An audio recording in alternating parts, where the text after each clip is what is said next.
Hello, hello. Welcome to Whole Lotta Heart, where we talk about grief, healing, growing through the hard stuff, and learning to love ourselves through it all. I'm Kayla, your host, your hype girl, and your safe space. And whether you're deep in your feelings or just trying to keep it together, pull up a seat, child. This space was made for hearts like yours. Today, we have what I guess you could call a Whole Lotta Heart special, all right? We have a very special guest on the show. She is the very first guest on the show, and she is someone very, very close to me. We have my big sister Amanda joining us. And what you're going to hear today is a very real, raw, emotional conversation between two sisters who are sharing what we remember of the months leading up to losing our mom and the things we did differently during our grieving journey and really all the things in between.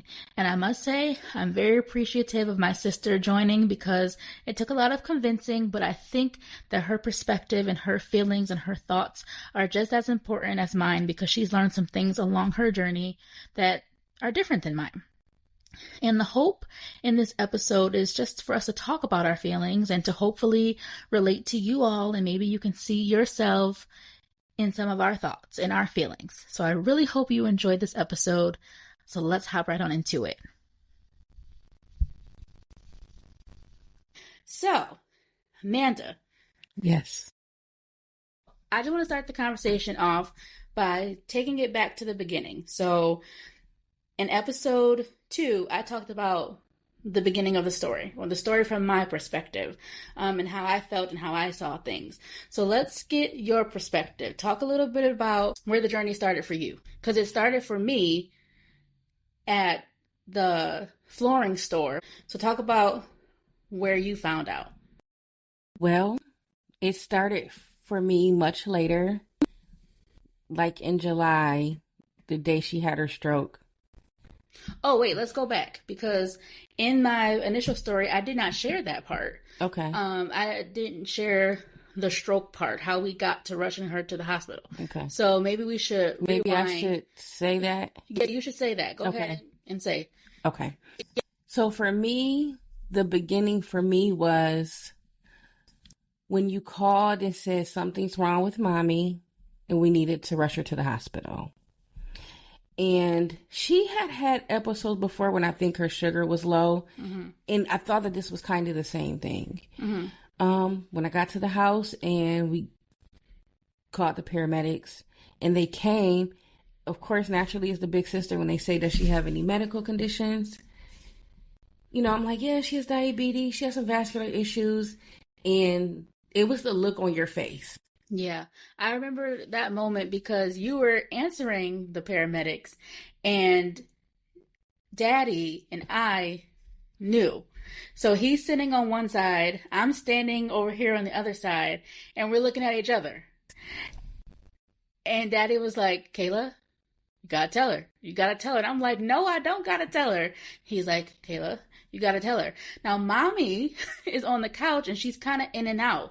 And she's like, Kayla, no. Like at that moment, she knew what was going on. And she was like, Kayla, no, don't tell her. No, don't tell her. I'm going to the doctor. I'm going to the doctor. And I'm like, how can I not tell you? Because, how can I not tell you? Because now we're sitting here faced with now the consequence of it. So go on. And the next thing that you said was, and she has breast cancer. Mm-hmm. And I wasn't expecting to hear that. And as we got to the hospital and found out everything that was going on and realized that she had a stroke because the cancer spread. Mm-hmm. And not knowing what was going to happen, you know, those days were hard. I think I barely even slept. Mm-hmm. Didn't think about work. Didn't call them. Mm-hmm. None of that. That wasn't what was important at that time. That wasn't what was important at that time. So that's where it started for me. Mm-hmm. And in my grieving journey so far, what I've dealt with is a lot of guilt. Mm-hmm. Guilt for not seeing the signs. Now looking hindsight though, They were all there. Yeah, I was going to say, what signs do you remember? When she cut all her hair off. Because we always talked about cutting our hair because it just was annoying. We just don't like doing our hair, and her hair was thin, and that was just a conversation that we've had for years. Right. So that day when we brought your lunch to you, she didn't have to take her scarf off. I think that was hiding her way, letting me know, but without letting me know. But she played it off so good. I didn't know. Yeah. And it was the sleeping a lot of days, because that was something that she didn't really do anymore. And I just chalked it up to her getting older. I knew that she did have vascular problems, so maybe it was difficult for her to do things because maybe she was in pain in her legs or whatever. So yeah, that's when it started for me. So it was a lot of guilt. It was a lot of anger and frustration because she didn't tell me. So yeah. Yeah. And on my side of it, because I was here with her, I will say I did try to encourage her to tell you, because I felt like if I knew, then you should know. But I also felt that it wasn't my thing to share, and I felt so bad about it. And I remember, because Daddy knew, that I would call him crying because I'm like, I feel like I was holding a secret, which I was. But I felt like that was something she needed to share. And I asked her a lot of times, like, why don't you want to tell her? And she just didn't want you to stop your life. It's basically what she said. She's like, Xavier's got football. Xavier's got this going on. She's working, and I don't want her to stop her life But she thinking about me. I know. She did. She absolutely did. And I would have gave her anything to spend those days with her, to go to the doctor with her. I would have done all of that, and I wouldn't have complained, and I would have wanted that. Because the next thing that I had was a mother who couldn't communicate with me, so I couldn't ask any questions. I didn't have a way to reconcile her emotions and going through what she's feeling. I didn't get that. I didn't get that. So, yeah. A lot of frustration. A lot of frustration. And it is a valid frustration, because it's like, how do you not tell me, type of thing. Right. And just before we continue on, I do say, I remember her telling me how scared she was when she first found out. So I think maybe in her mind, she was trying to protect us from not worrying and not having to go through it. But I think all parents do this when they don't tell their kids, is that they're trying to protect them without realizing that if things take a turn for the worst, that the kids are the ones that are here left to figure it out. So they, And them being selfless. Yeah. And going through it by themselves is almost still like being very selfish. Yeah. In a way. Yeah.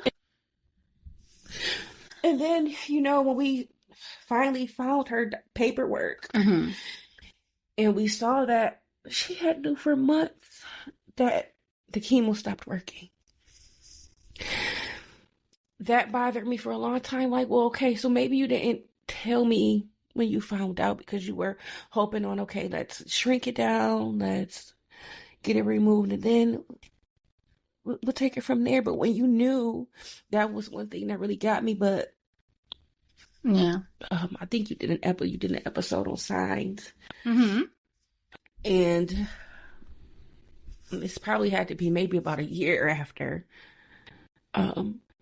She came to me in a dream. We watch Housewives. And the dream was we were sitting on the couch watching Housewives. I got up and used the restroom. When I came back, it just happened to, how she lays there with her feet on a coffee table. And I just put my head in her lap while we were watching. I think you were at work in my dream. And I said, Mommy, why you didn't just tell us? And she looked at me in my eyes and said, well, how do you tell your children that you're going to die? And as a mother, if I found that out, that would be the hardest thing I would ever have to tell my son. Yeah. And it's just two of us. Mm-hmm. So, yeah, he's your only child. And he's my only child. How would I have to tell him that? Yeah. I can only imagine that it would be hard. I have no kids, but I can imagine it would be hard because now your kids have to watch it happen. They have to watch it and anticipate that any day it can happen. But I would have rather that than how it happened, because the way it happened was, for me, it was almost like a parent being in a car accident. It was sudden. It was so sudden to me. And then in 5 weeks, yeah, she was gone. Yeah. But then for me too, it was very sudden, even though I didn't know. Yeah, because I didn't know it had progressed as much as it did. So then when they're telling us, it spread to the brain and it spread into other parts of the body, it was like, hold up, she just told me that she was doing good, and they're starting this new, because she started taking the pill chemos instead of the, what is it, the intravenous? Yeah. I was like, you just told me everything was going good, and then now I get the news that it's spreading. So then that was a whole other, had to process that too, because I'm thinking we're making progress. Like, she's going to beat this. And then she told me that if they could have gotten small enough that she could have just had the breast removed. So I'm banking on that. I'm hoping on that. You don't even need them no more. She don't need them. She didn't need them. So just take them off. Take them both off. That was what I said. So it was like a shock for me, because it's like, everything you've been telling me, I'm trusting her. And she didn't want me to go to any of the doctor's appointments, which in hindsight makes sense, because they're telling her the actual truth. And she's telling us what she wants us to know. What she wants us to know. Yeah.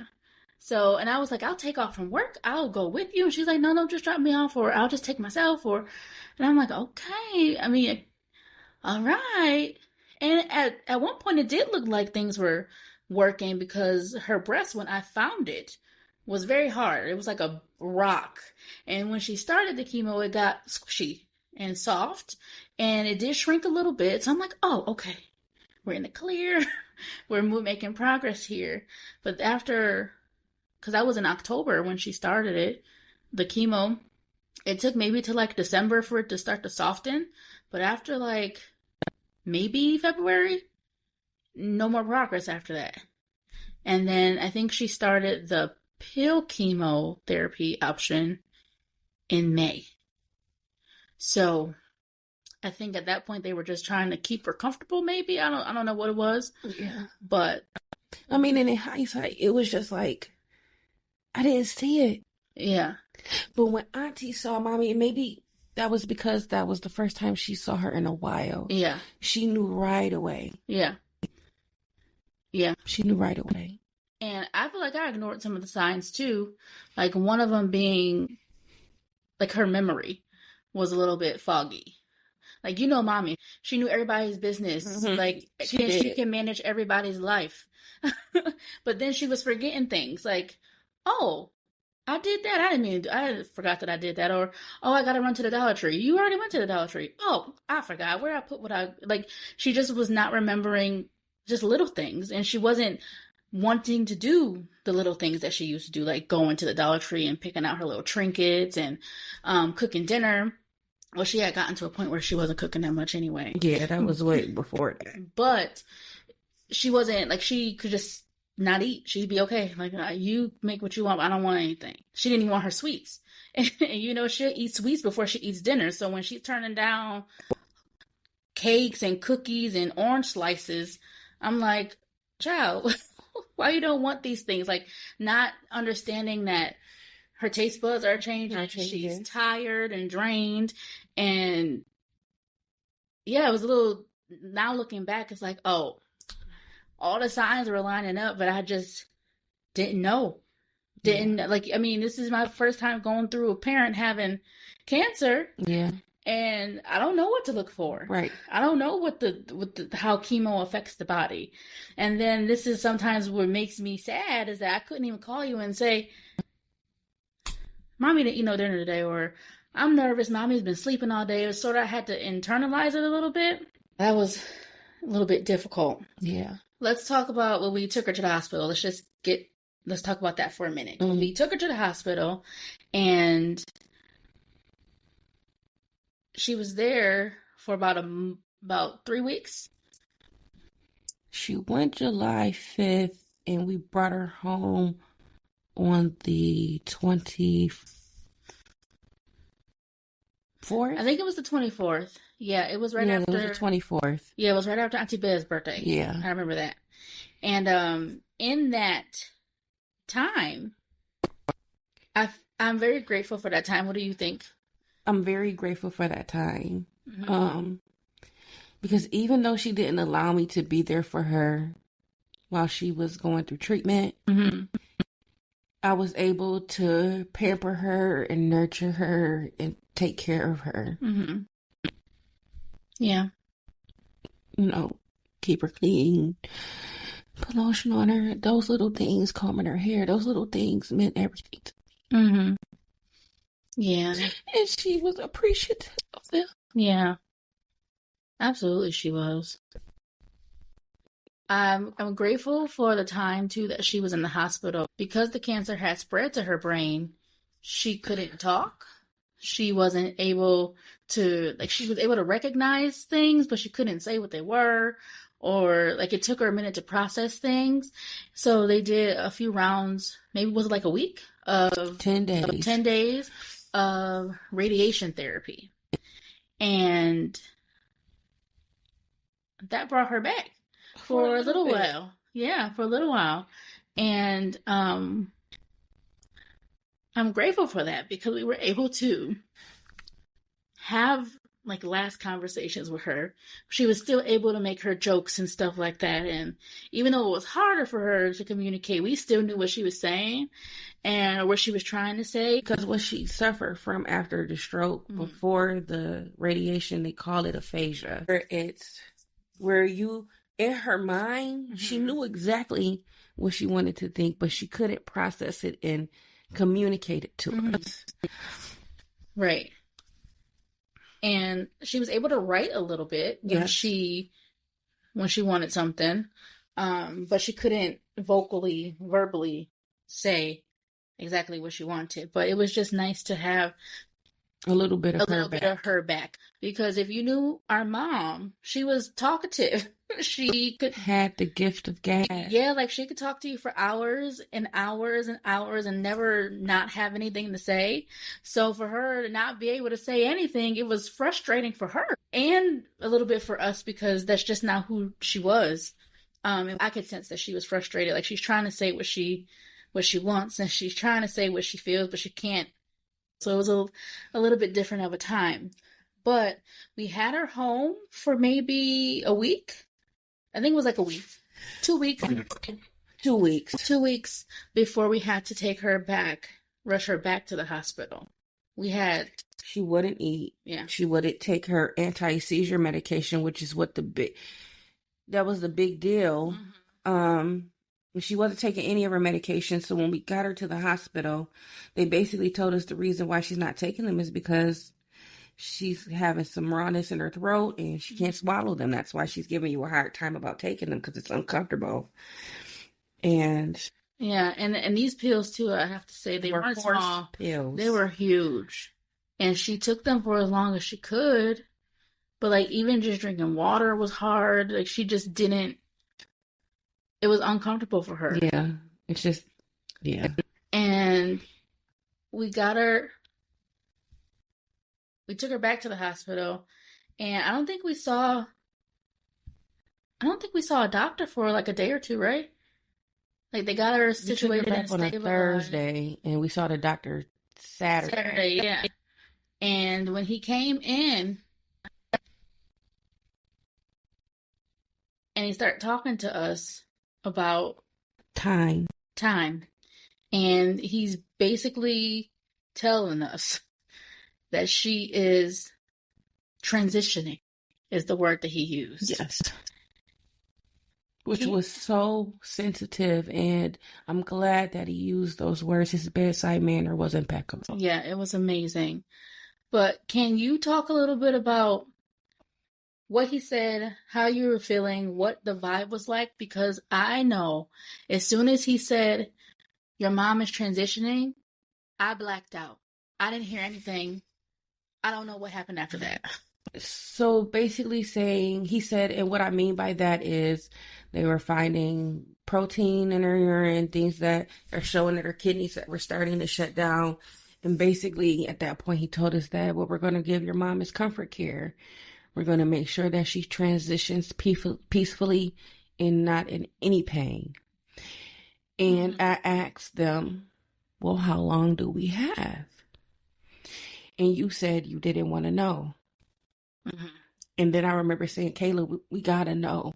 Well, I walked out. And I came and got you and I said, we got to know. And then they told us, what was it, 2 or 3 days? Yeah. And my mom passed away on Tuesday. Mm-hmm. And that day itself was, we were supposed to take her home because the night before they said, listen, if she takes these pills, we'll let her go home. And she said, I want to go home. I want to go home. And when we were getting ready to leave the hospital, she's like, but I want to go home. And we said, well, mommy, I'm going to give you some more of this shaved ice, Italian ice. Like, she ate it. She ate that real good.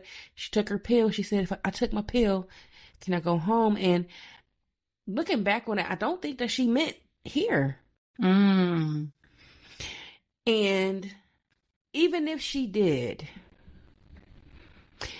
I also think that there were so many reasons why we couldn't bring her home.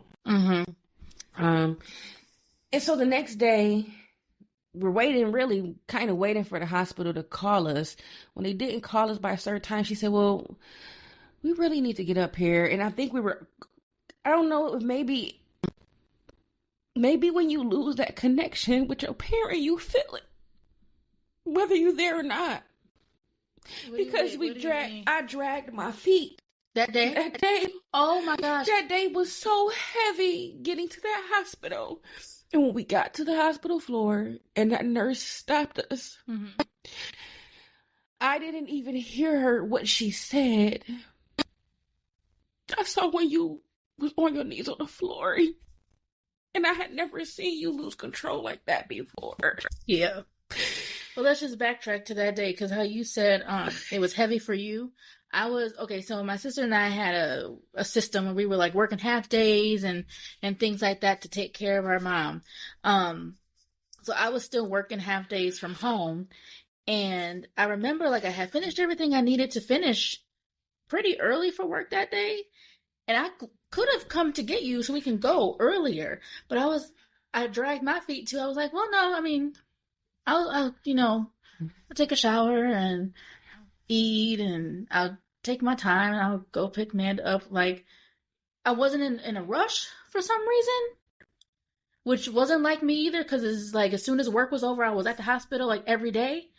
So I don't know where that came from. But I remember when we got to the hospital, we stopped at Tim Hortons. And we were like, oh, let's grab her a little sweet treat. Because I mentioned my mom likes, she likes sweets and she loved like ice caps. So we were like, let's get her a little ice cap because we're going to bring her home today. Like, this is a good day. And the hospital called us while we were in that Tim Hortons line. They did. And I didn't hear it. I don't know, maybe my phone was just on silent, but I didn't hear it. We were ordering Tim Hortons, just talking to each other. About that. And we get up to the floor. And the nurse was like, oh, did you got the phone call? And I was like, no, I didn't. She said, oh, so you don't know. And when she said that, I immediately knew what she was saying. And she's like, so mom went and she went in her sleep. She wasn't in any pain. Just about 15 minutes before y'all got there. Before we got there. Our mom was still warm, which was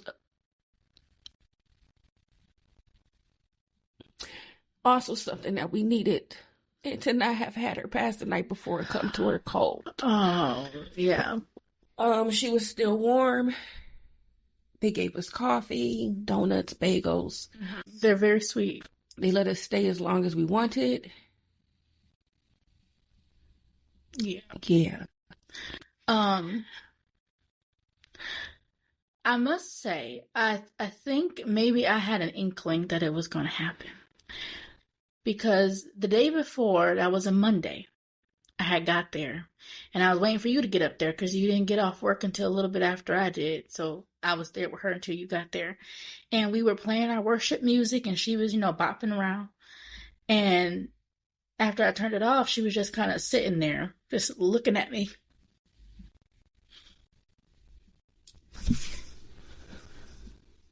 She just looked so tired. Just so tired. And I remember, I went over to her and I grabbed her face like this. And I was just looking in her eyes and it just weren't happy like they normally were. And she looked drained and over it. And I was just like, Mom, I don't know what made me ask her this. I was like, are you ready to go? Do you want to go? But she nodded her head. Yep.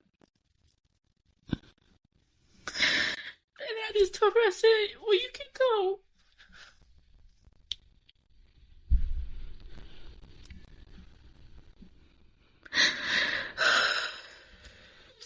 Go. Because I don't want you in any more pain. I said, we'll be okay. And I think when she seen me and dude. Yeah. Oh, yeah, let's talk about that. I'm sorry. Before Monday, she had been asking for my nephew Xavier, and she just kept saying, where's dude? Where's dude? And then she asked for daddy. She said, Rick. She hadn't asked for him yet. She hadn't asked for him in a while. And they came up there too that day before she and I had that conversation. And let me just say, my son does not like hospitals. Mm-hmm. He does not like hospitals because, unfortunately, 3 and 4 years before, because our grandmothers passed away 7 months apart, we lived with one of my grandmothers. And the last time he saw her was in the hospital. And she was dying. And the same thing with my grandmother. So he knew that if we said, you really need to come up here and see BB, I think that he knew. And he was scared. And at the time, my son was only 15 years old. Yeah. And he lost he lost 3 of his great-grandmother. He lost 3 of his great-grandmothers within a 9-month time frame. And then he turned right around and lost his grandmother. And she is the only grandmother that he knows. And they're pretty tight. They're extremely tight. They're so close. That was her baby. That was her baby. That was his BB. That was his BB, and he was her dude. Yeah. And when all this time, she hadn't asked for him. She knew where he was. He had football and stuff, but she hadn't asked for him or my dad. And she just kept saying, where's dude? Where's dude? Then Rick? Where's Rick?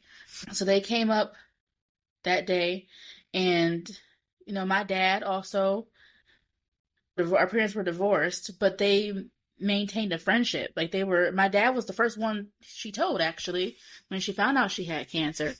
So my dad was a firefighter. He was practical. He was reasonable. He did it as where we would have been like, oh my God, Mommy. Yeah. He was like, okay, what can you do? He's more level-headed. He didn't get easily too excited. She was very overexcited, but I think I have to say I get some of my calmness from her, and Kayla gets that neurotic side from our mom, because Kayla falls. She say, Amanda, look at it. Look at it. Oh, I'm so worried. And I was just, okay, Kayla, let me see. With me and that was the difference. And so I know when Kayla said that she told Daddy first, that made sense. But just to go back, I'm not neurotic. I think we both have, I think it's whoever's not having the situation. If something happened to me that I'm going crazy and you're the one like, okay, Kayla, breathe. We got this. And you can be the same way too, like, oh my God, oh. I'm like, Amanda, just breathe. It's okay. We'll talk about it. So we get the emotional part from our mom, but we can come back down to calm like our dad. Right. I'll take that. Compromise here. I'll take that. But yeah, she told our dad first, and afterwards, Daddy did tell me what she said, and he said that she said that she has breast cancer. She was going to the doctor to figure out what her treatment plan would be. But she told him that if anything happens to me, you're going to be here with my girls. Take care of my girls. And he was like, of course. And she was like, I know you will take care of our girls. And that was the conversation. Now, our dad, he's good at being level-headed, but he thinks about things internally. He doesn't really let you know when things bother him too much. But I know that was a conversation that really hit him. Because my mom had been, they've been in each other's lives since they were 16.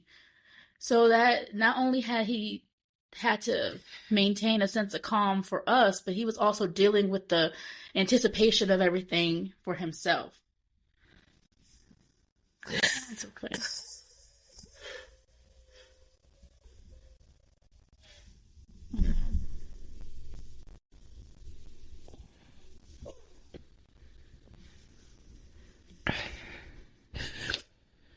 I know. Okay. Cry as long as you need to.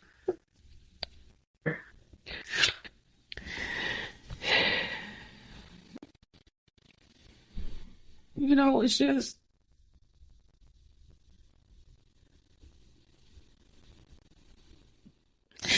I'm getting older. My body's changing. I'm thinking differently. And there's a whole lot of times I just want to call our mom and have her give me some direction. We don't have a lot of women in our family that I'm close to that I can be vulnerable with. Mm-hmm. On our mom's side of our family is very small. Very small. All that we have left now is one aunt. My mom's baby sister and her 2 kids, and then, her grandchildren. And that's it. That's all we got left for her side of the family.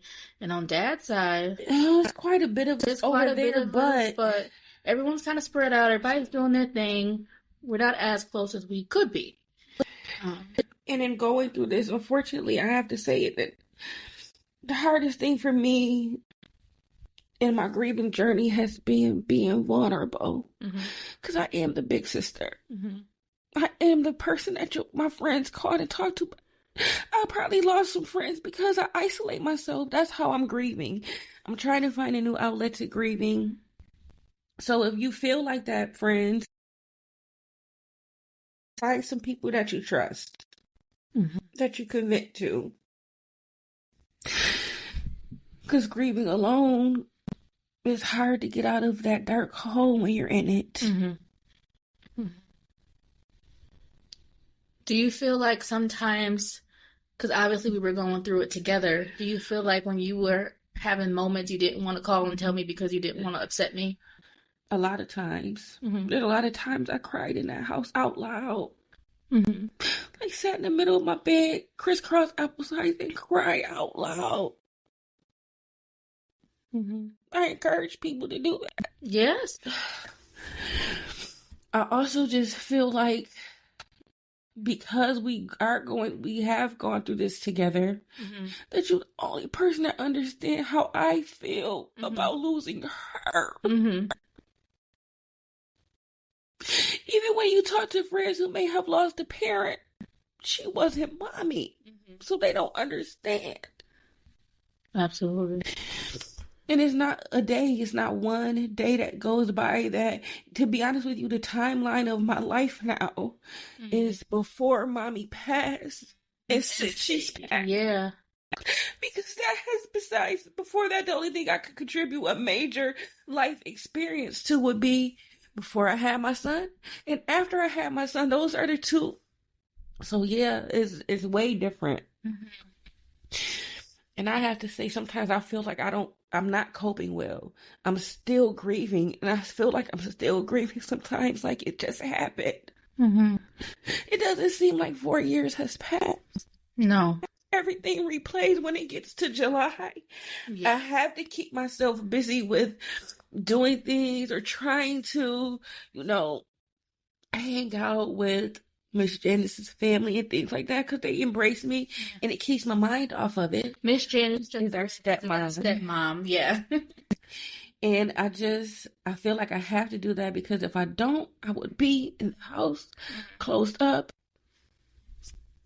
and dealing with things alone as opposed to living life like she would want us to and just celebrate her life as opposed to grieving her loss. Oh, that's a little call out to last week's episode. That's exactly what I talked about was celebrating the loss and not celebrating the loss, but her life and the love you shared and not thinking about it as this is when she left us. Obviously that is what happened, right. But we don't have to look at it that way. But just going back to, you said, when July rolls around, how does that feel for you every time it comes around? It's heavy. Mm-hmm. Every day is heavy. And I don't want to call you with it because I understand that even though it was heavy for me, when July comes around for you, that is usually your favorite time of the year because your birthday's in July. Yeah. And I just remember how you spent that birthday. Yeah. Yeah, and at that time we didn't know exactly what was happening. So I remember like any phone call I got, I was on edge a little bit that day because I was like, I didn't know what was going on. I guess in the back of my mind, I knew there was a possibility that things could have ended. So I'm like, are they going to call me on my birthday and it's going to be the day that I lose her? And since you brought up my birthday, I have to give a shout out to Daddy because my dad was here at my house at 9:00 in the morning with balloons and cars because I love balloons. She'd go get balloons and have stuff here and, have a cake and stuff. And I mean, that's just what we did. And my dad stepped right in and he made sure that I was supported that day. And so did my friends. They made me go out to dinner that day. You made me go out to dinner that day. To just go. But she would want you to go.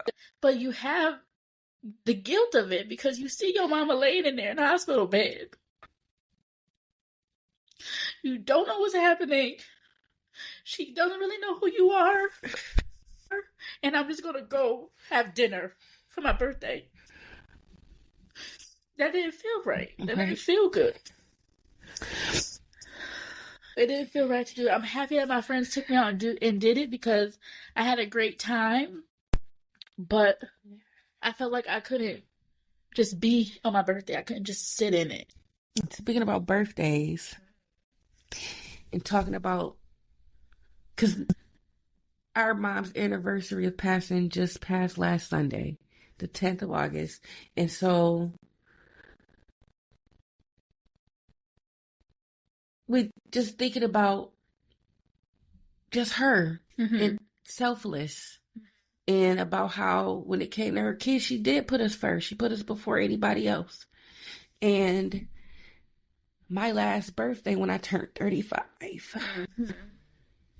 I asked my mom for it because I didn't know she was sick. I swear if I had known, I would have never asked her to do this. I asked my mom to make a red velvet cake. She hadn't made a red velvet cake in probably 20 years. Now, granted, she didn't let it cool. She was trying to have it done before I got over here after work.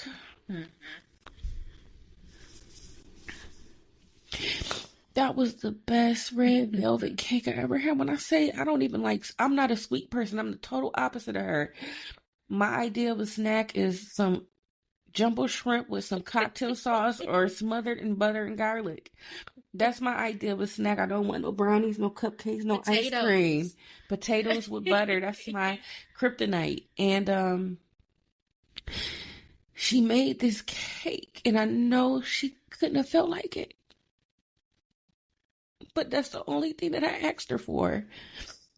Fast forward to the next Valentine's Day after our mom passed. And my son said, Mom, I want to do something for you now. I don't know if Kayla shared this with you guys. When you want something made, to eat, I'm the girl to call. Yeah, I did tell them that. I said, you love to cook for the family. That is my love language. And I taught my son how to cook. And my baby made me some curry rice with a nice steak with onions and some salad. And he had his friend make me a small mini red velvet cake.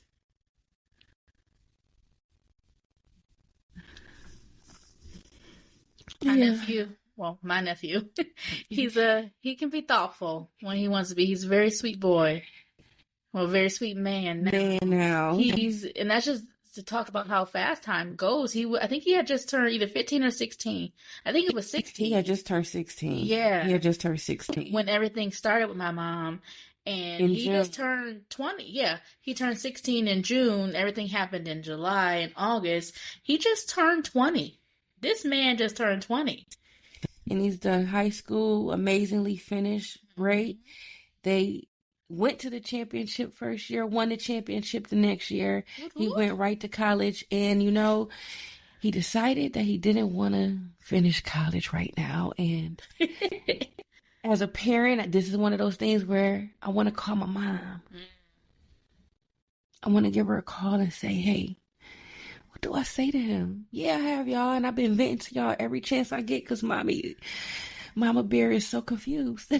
But I also understand I took 3 months off from work when my mom passed because I needed to grieve. I wasn't sleeping. Mm-hmm. And to go to work and to have to deal with the people at work when you haven't slept in 3 days. Yeah, and anybody know I love sleep. I love naps, and I wasn't even napping. I was just up. No, this girl don't nap. A nap is like maybe 45 minutes, an hour. This girl will go to sleep at 1 o'clock, and her nap ends at 4 or 5. But back to the story. Go ahead. Well, I wasn't even doing that. I wasn't catnapping or anything, and I just realized that my son, as he's still a child, he just kept going. And I told my dad the other day, I said, Daddy, you know what? I'm just wondering if maybe he needs a break. Maybe he just needs a break to just only have to worry about what he wants to do for himself, Yeah. My nephew's name is Xavier. We can refer to him as that. So, or we could call him Dude. Let's call him Dude. That's what I call him. Yeah. So Dude was very selfless during this time, I will say. So I was living in the house with my mom. It was just me and her. And when all this happened, my nephew was like, I don't know if he had a conversation with you or whose idea this was. Well, the first night I told him just stay here with Titi so she don't have to be here by herself. Mm-hmm. And then he just never left. Yeah, and it was kind of just like I think that even more so than that, if he wanted to be here, I wanted him to be here with you. Mm-hmm. So it was never even a second thought. It was just like, Mom, can I bring my clothes over? And then next thing you knew, he was moved in. And so I wonder, okay, you told him to stay. I guess this is a question for him. Maybe he needs to come on the show. Mm-hmm. But when you brought him, or when you told him to stay here with me for the night, I wonder in his mind, did he see like Titi's not okay? Or what was his thought process behind? Because my nephew stayed with me. He was 16. He stayed here until he graduated from high school and went to college. So he was here with me for quite some time. And it worked. It worked. His school is down the street, literally down the street. His football, the school where he played football at, is down the other street straight. If you go straight down our street, it's right down there. So everything just worked out as where I live on the complete opposite side of town. Mm-hmm. And it just worked. Yeah.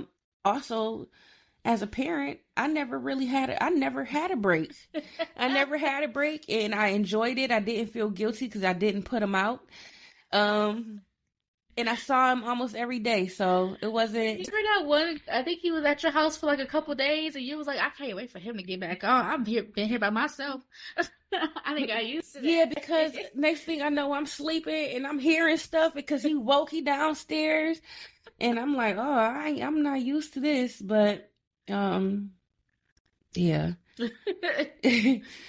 It's just we were all just trying to just now find our places. I've been more sociable, so I'm trying to come out of the hole that I've dug myself into. Mm-hmm. One of the hardest things I've had to do ever. Ever, when I say ever, I mean ever. Well, I don't want you to say that you dug yourself into the hole. I mean, you're grieving, and your feelings are like you have the right to feel how you feel and to handle it the way you handle. So don't make it seem like you dug yourself in the hole. That's how I feel. That's how I feel, and I feel that way because in order to process your grief, in order to get through it, even while you're still grieving, but to get through the toughest times. And maybe just because I just didn't know how to utilize the resources that were available to me, such as my friends and people, because I just felt like people didn't understand. One of the things that I think that people say,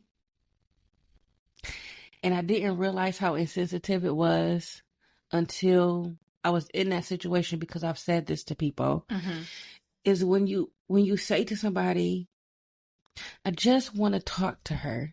To talk to her doesn't mean to sit like I'm sitting now and just talk.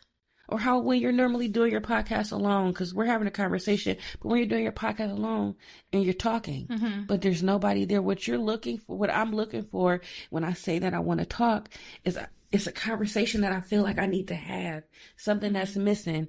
And that's what I mean. So when you say, oh, well, you can still just talk to her, she'll hear you. When people say, I just want to talk to my mom, it's some advice that they need. It's something that they need to hear their mom or their grandmother or their aunt or their uncle say that's going to put them where they feel they need to be. It's not talking to them. It's not the act of talking, it's the conversation. It's the conversation. And so it was hard because that's what everybody would say is like, oh, you can talk to her, she'll hear you. But I mean, I need to have a conversation. So I just feel like, and being vulnerable is hard. It's hard when you always have to be the one to be strong. You know, even like you said, when our parents were divorced, that was a hard time for us. Yeah. But I couldn't let it bother me as much because you were here. So I know you remember times, especially after I had Xavier, and it would be times where mommy may not have been in a good mood because, you know, her and dad may have not seen eye to eye that day about whatever they were talking about. And we just have to get up out of here. And we go to the park, take you wherever, whatever. To the mall. To the mall and Old Navy. Get on the train. Yeah, get on the train. And I felt like I always had to just be strong and to be vulnerable, to feel weak, and this is the hardest part. The hardest part for me is going in public. I'm probably the nicest person that people encounter in public because I'm like, hey, hon, thanks, babe. How you doing today? I'm like that with every store I go to. But I'm like that now because I feel like if I don't, people can look at me and they can see my hurt in my face. So if I'm not putting on a smile and trying to just make the best of it, I feel like people can feel my hurt. They can see it in my face. You feel like you're just kind of a walking billboard of grief. Hello. This is the point in the recording of this conversation where we begin to get a little bit emotional and we decided to take a quick break just to calm ourselves down and to comfort each other. But now, as we prepare for the second part of this conversation, I just want to say that I hope that you are enjoying this episode and you're really getting to see the connection between me and my sister. So stay tuned for the second half of the show. So now what I want to talk about, I want to kind of shift gears and just talk about the differences in our grief journey because we've approached it differently, much differently. So you want to talk a little bit about what you did or what your thought process was entering into grief after losing mommy? Well, like I said, I tried working for about a month after her passing. And I just couldn't focus. I'm sorry, but my mom called me every morning when I got off from work. She was the first person I called in the car. That everyday routine of not having her, it really messed with my psyche. Yeah. And I couldn't focus. And so I told my job, you guys keep badgering me. Nobody wants to work with me to try to give me some time off. So I quit. Now, I'm still at my same job, and yes, I was able to keep my seniority. But, yeah, that's what I did. And that's where my isolation began. Mm-hmm. So, in that time when you weren't working, how long was it? You said 3 months. 3 months. Do you feel like you were actually processing what you were feeling, or do you feel like you were just kind of ignoring everything? What did you do in that time? I was sitting in my feelings. And when I say I cried every day, most of the day. Mm-hmm. That's what I did. That's what you did in that. So and then I took dude to football practice, and then I think he ended up hurting his leg, so we had physical therapy. So I had other things to take my mind off of not being at work, but yeah, I didn't work. I couldn't. Mm-hmm. Now, the biggest difference here, well, the first difference I'll say, is that she took off 3 months from work, and I dove headfirst into work. I went back to work literally the day after the service, like the service and the repast. I went to work the next day. I thought you went back to work that Monday. No, I went to work the next day. Okay. After we finished doing what we had to do with like the paperwork and the insurance, I went. Okay, maybe 2 days later. I apologize because we went and did the paperwork, and then I went the next day. But I went right back to work. And then after that, maybe like a month or so, I started a new job. So I was in my new job requiring me to travel. So I was just keeping busy, doing things with my friends, and not being in my feelings. I was just trying to mask them, I guess, or to use other things to keep me busy. That didn't end well for me at first. How do you feel being in your feelings? I know you said you feel like you've been in a hole. When you isolate yourself and you push people away, in a sense, yeah, it can feel like that. So I know you stopped working, but do you feel like you pushed everybody away? Most of my friends, not you guys. You guys were the only thing that kept me sane.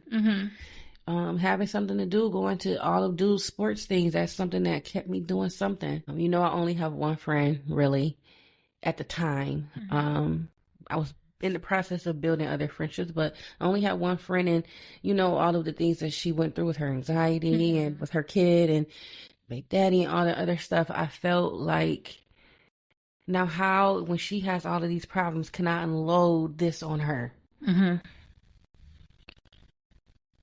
Yeah. I know now that I could have. But in the moment, it doesn't feel like that. It doesn't feel like that. Again, going back to being the strong person, being the one that, it's going to be okay. But right now, I'm not okay. And I'm not okay with not being okay. And I think that that's where I was. Do you, at the time, you don't think your friend would have been like, oh, Amanda is calling me because she's got stuff going on right now? Do you not feel like they would have been like, okay, absolutely? I feel like she would have been just like that. It wasn't about her. And it wasn't about her not being a good friend to me, which is why I would never say, oh, nobody was there for me. I can't never say that, because I know that if I had reached out, she could have been. I can accept the fact that it was me. It was me. I feel like I didn't use my friends as much as I could have, because I didn't want to be the damper. Like, we're getting together to hang out and have a movie night, and you're watching a movie that something reminds you of mommy, and then now you're the one crying and bringing the mood down. I didn't want to be like that. Or I didn't want to feel like all my friends have so much good things happening to them right now, so many good things, and then I'm the one here. My mom just passed, and I'm sad about it, and I'm not happy. I think the difference with your friends and my friend is that I met her later in life. Your friends are friends that you've had for 10, 15 plus years. So the difference is that mommy has played such an intricate part in all of their lives that it would not have affected them the same way that you thought that it would. But again, that's a you thing. That's a me thing. Yeah. Yeah, that's a me thing. So that's a you thing. So it was because you also are the one that your friends call when they need somebody, because not only do you listen to them, but just I'll say I was a little bit more rebellious, so I have a little bit more street smart. So when my friends come to talk, they may talk to me about more worldly things, but you give such good spiritual counseling. Like, they know that if they come to you, you're not going to just tell them what they want to hear. You're going to keep it real with them. You're going to probably ask mommy about it. So they, that's how it was. So when you feel like now you found yourself not using your friends, and it's for the same reason. So yeah, you feel like it's a damper, but being a damper when you're usually the person that's so bubbly and giddy, that's also the same thing. It's being a burden to, or being vulnerable to your friends when you usually are the one to take on the burdens. It's hard to lay yours down. Yeah, it is. Yeah, to be vulnerable too. I feel like I am a little bit more vulnerable than you are. But I don't know. It was something about being vulnerable about this. I don't know why. It just felt very personal and very intimate. And relationship stuff, my friends have had relationships, that they understand that. And I think you said earlier, nobody knows how it feels, how this feels. So I just don't want to be the one to bring it down. And then now they're thinking about it, and it's just not a good, you feel like you're a burden to them. You feel like you're a burden to them, when in reality you are not. And they, my friends call and check on me. They text me and they're thinking about me, but I'm just like, I can't call them, they could be having the best day of their lives, and now I'm calling them with this. And what we have to remember is, what about that time when they called us because they had marital problems and going crazy, and you were having the best day of your life, and then you start what you're doing to accommodate them because that's your friend. And I know that's what but friends, it's hard. It's hard. And that's what your friends to be on the opposite side of that table. It's hard. And now I understand when like I would tell my friends or tell other people, you have a village, you have resources, you just got to ask for them, until I had to ask for them. And I'm like, oh, now I see why it's not as easy to do that. Yeah. So I guess that's one similarity that we had. Yeah. That's probably the only similarity we had. I mean, but I'll tell you what, I don't think that me and you we've always been close, even with our age difference. We've always been close, but like. So me and Amanda are 9 years apart. And she's the big sister. I'm the big sister. But we're the closest we've ever been. We are the closest that we ever been. And I think this is what we're spending more time than we've ever spent together since we were kids. Yeah. And I think that this is what she wanted for us, because I do remember she would always tell us to call each other and whatever, but it became much more of a thing towards the end. Like, you never call your sister. I'm like, I have texted my sister this week. She is okay. We are living lives. Didn't you just talk to her? Didn't you just tell me everything that she was doing when you talked to her? So I got to call her too for her to tell me the same thing? She would. Like, she would talk to you, and then 20 minutes later, you should call and check on your sister. Well, why? I understand now. But at that time, it was just, that's just preparing us. Yeah, she was preparing us for that. I don't know. I think she just didn't want us to have a relationship like her and her sister. So she just needed to know that we wouldn't. And my mom and her sister didn't have the best relationship. Excuse me. So my sister and I saw that growing up, and we made like a pact when we were younger Even with our two cousins. Even with our two cousins, that we were never going to have relationships like that. We can argue, we can fight, we can disagree, but we are never going to have relationships as toxic as what we have seen. So I think that's just what our mom was trying to avoid. But yeah, we are closer than we have ever been. I don't think I hung out with you this much ever. And I enjoy because here's the thing. I had Xavier when you were 11. Mm-hmm. I'm a mom now. I'm doing my own thing. You're doing your own thing. Yes, we come together when I come over a couple times a week or Granny's house or whatever. Mm-hmm. But I don't think that we ever like, come on, I'll get off from work. Let's go to the movies. As adults, we've never hung out because we are 9 years apart. Mm-hmm. You're 21 and I'm 30. Like, mm-hmm. we're not even doing the same things. Yeah. But, and now we're both in our 30s. For a couple of months. And yeah, this is like I said, you've always been my sister. We've always been close, but in this time, we've become friends. Mm-hmm. You know what I mean? Yeah. Yeah. So, yeah.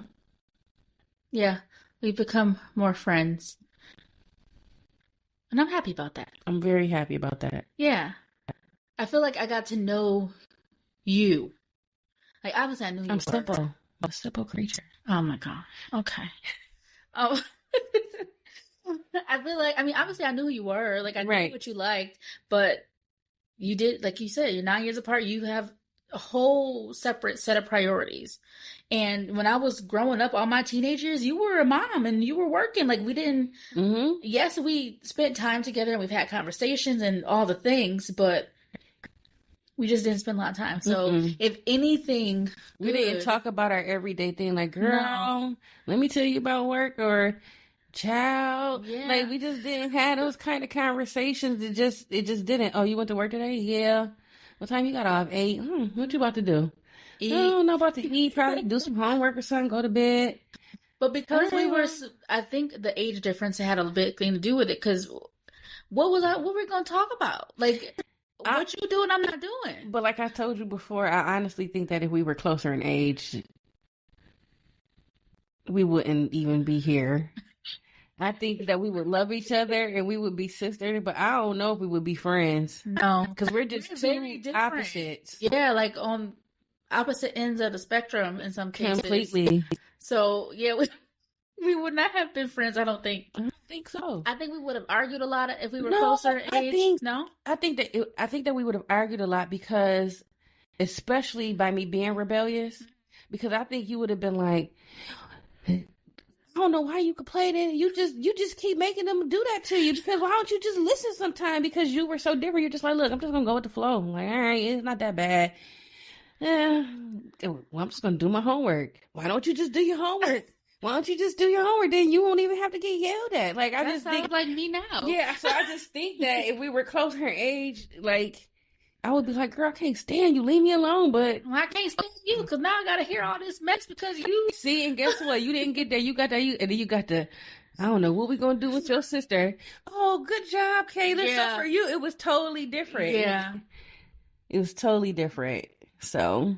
Another difference was that I opted to go to therapy and you did not.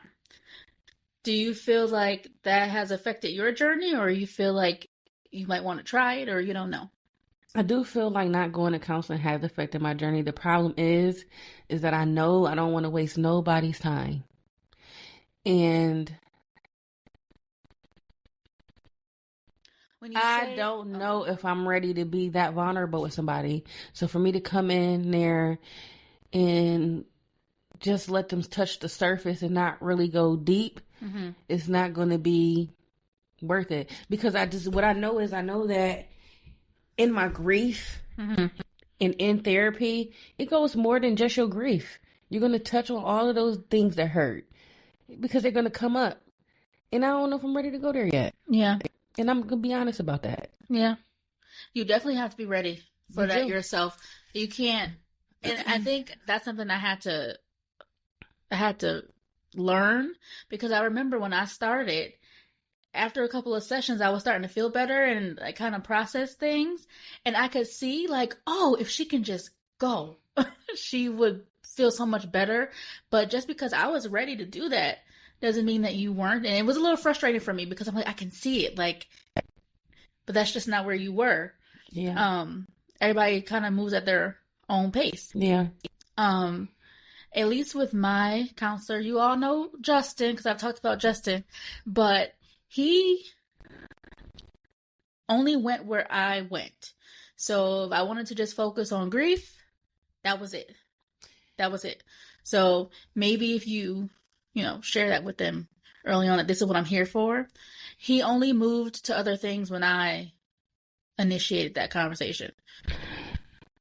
I think that I know in my heart of hearts that in order for me to just feel better about even just the place that I'm in right now, I have to go deeper than that.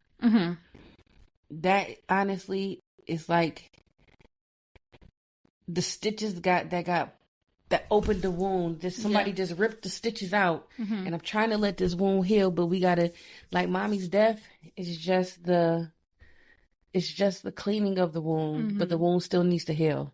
So I just know that it has to go deeper than that, because I think that all of those things affect where I am right now, emotionally. Yeah. So. Yeah. All right. So you're not against therapy, though? No, not at all. Okay. I've been to counseling before, but it wasn't about anything this deep. You know? Yeah. I know that's a big thing. And a lot of things have happened in the time since I've been in counseling. It's probably been 15 years since I've gone to counseling. So a lot of things has happened. A lot of life has been lived. A lot of hurts have been hurt. Not just with mommy's passing, but, grieving relationships with other people that you lost that you thought you could hold on to. You grieve those, and you got to figure out how to process that. You got to figure out how to process moving on from those things. I'm glad you said that, because we talked about this a couple weeks ago, of how grieving doesn't always mean the death of someone. It could be grieving a relationship or friendship or something. It could be grieving, the job, your dream job that you had that you lost. It could be grieving your pets or whatever. It doesn't have to be a death of something big. Anything that mattered to you, if you lose it, it's grief. It's grief. Yes. Yeah. And I think that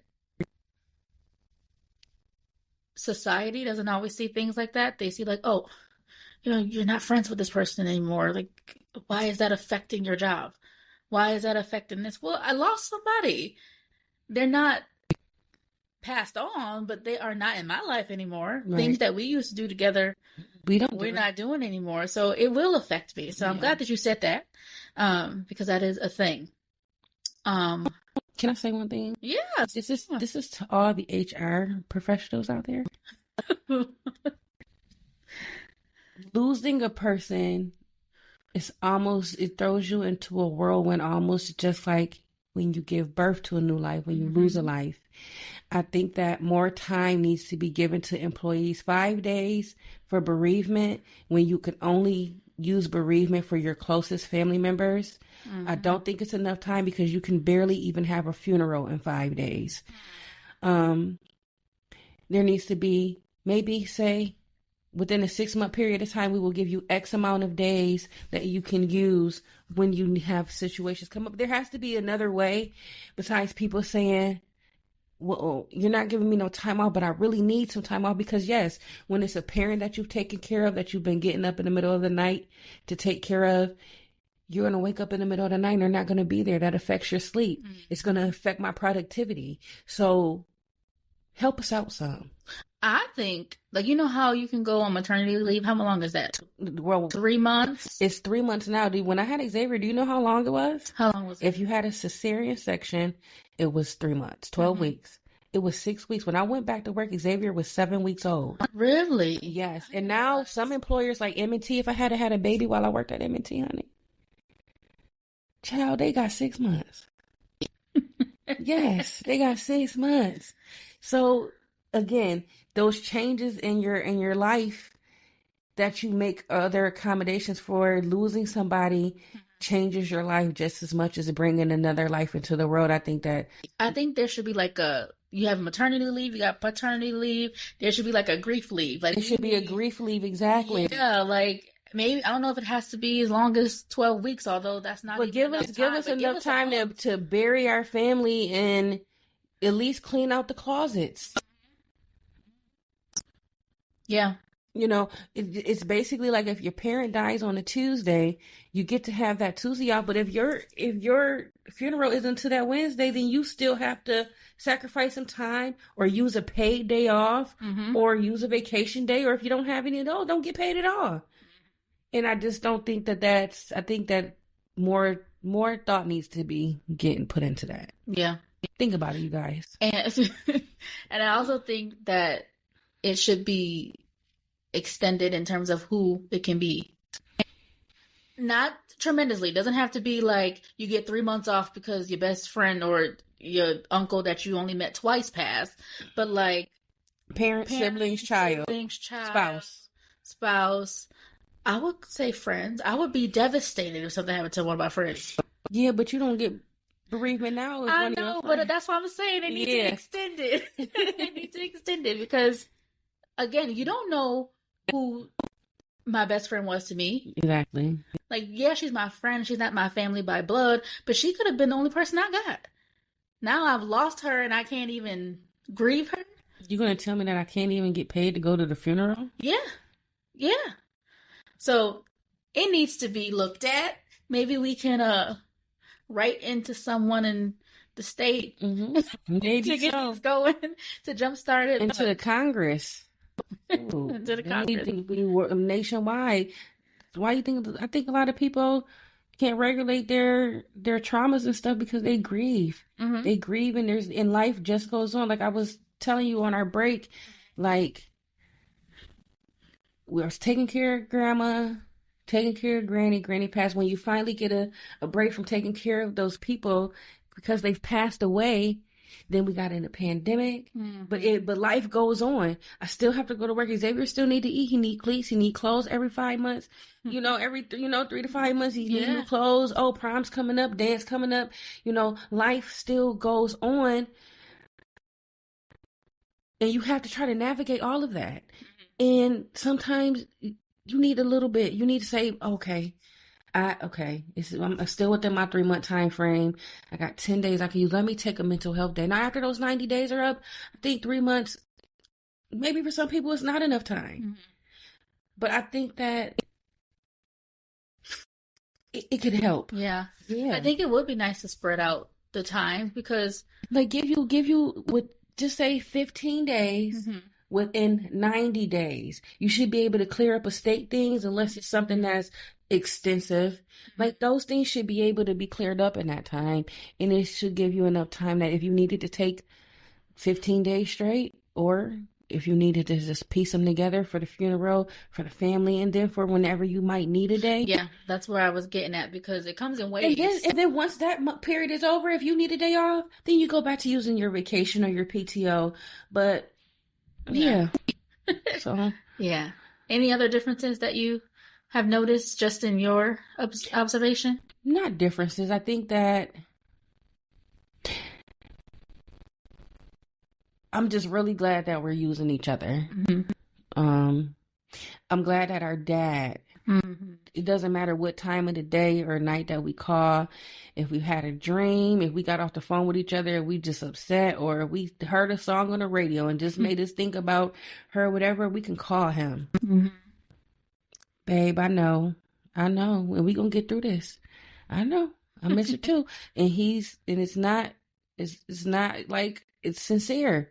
And, yeah, he's never made us feel like we were bothering him if we called him. And sometimes I called him in the beginning. I called him multiple times a day. And he never, and I felt bad too because I know he was grieving her too.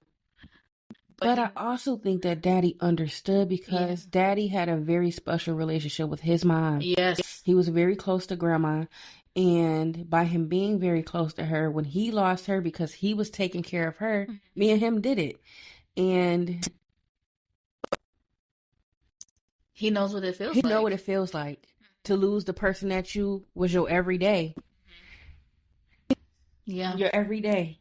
From the morning to the night. To the morning to the night. Your every day.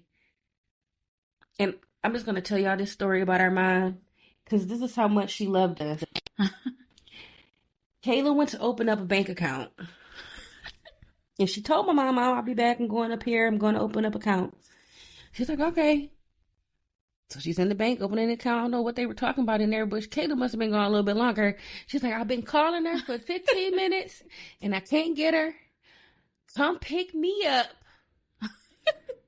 and take me to the bank so I can make sure she's there, because she's not answering her phone. She always answers her phone.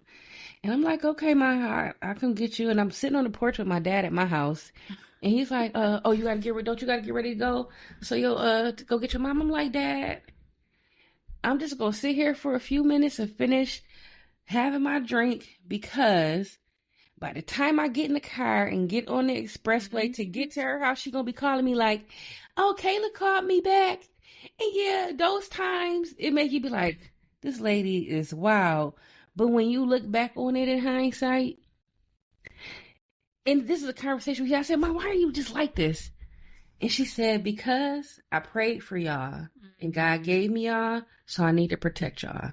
And I think now you can understand a little bit, because, okay, so my nephew, his iPhone right now is a little bit broken and his location services don't work, okay? So my sister cannot track his location. At all. At all. She can't see where he is. Now, we all share our locations. I share with my friends.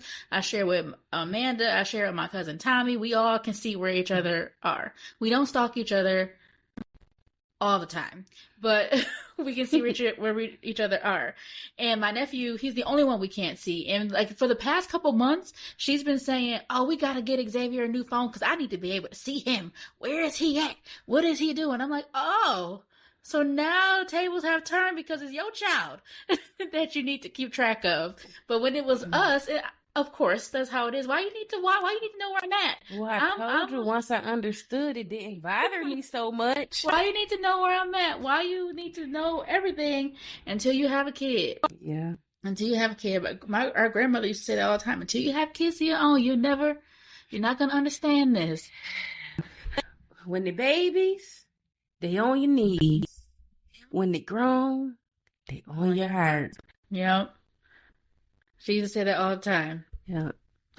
But I think this is a good place to end it. We ended on a happy note. Maybe I'll be a guest again. You will, because without all the crying.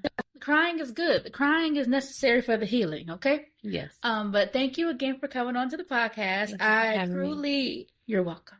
I truly appreciate you supporting my podcasting journey, because you could be like, Kayla, this is crazy. But instead, you're talking through ideas with me. You're asking me when I'm recording and all that stuff. So I appreciate the support. I'm listening to every episode. You're listening to every episode. Hopefully you're getting something out of it. I am. You're sharing it to everybody. So I appreciate that. You're welcome back anytime. If you have any ideas or anything you want to talk about, come on through. Okay. All right. So until next time, take care of yourself. Give yourself grace, and I'll talk to you next week. Next week.